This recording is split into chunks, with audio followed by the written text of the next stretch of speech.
Okay. Last one then. To Ben, what barriers does Ørsted face within the consenting process for offshore wind farms, and have changes to consenting processes led to any change in Ørsted's investment plans to 2030?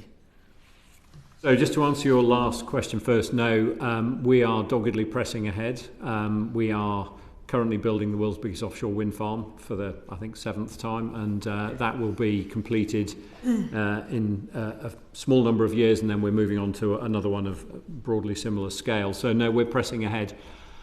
I think there are a number of areas where we can see the planning process can be improved, and this is not something that Ørsted alone is looking at. And as I mentioned before, I'm working closely with DEFRA and actually MHCLG and DESNZ again, trying to pull all of these different parts of the infrastructure together to move on the planning process.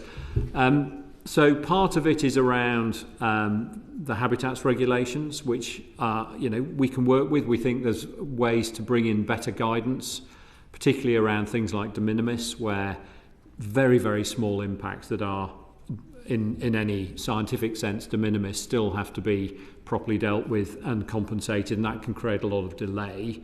We see other jurisdictions where de minimis is allowed to step in and say, okay, your impact is so small, move on. That's not a place to invest time and effort in improving the environment. So de minimis is one. I think the other thing is the government's arm's length bodies, Natural England, MMO and others, are really under an immense amount of pressure. Offshore wind has grown at a pace that no one anticipated. Those agencies have not.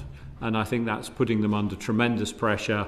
That slows the whole process down, of course, because they have to do their job and we have to let them do their job.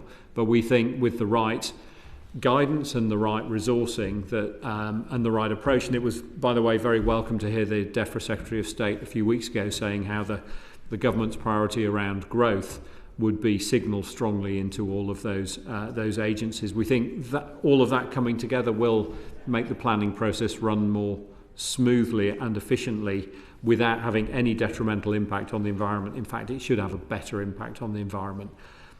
I suppose the last thing I'd want to say is there's a lot of focus at the moment on how do we get more wind farms through the consenting process and into the sea.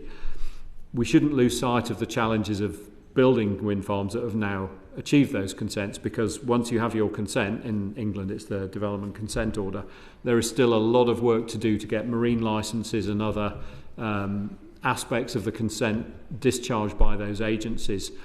And when that can take, there's an intent to deliver those licenses in 13 weeks, it can take 9 or 12 months, and that can really get very expensive for a project when, if I look at our current project, when we've got all the vessels out there, that's over £1 million a day. So we really do need to make that part of the process very efficient as well. And that is entirely doable, I believe.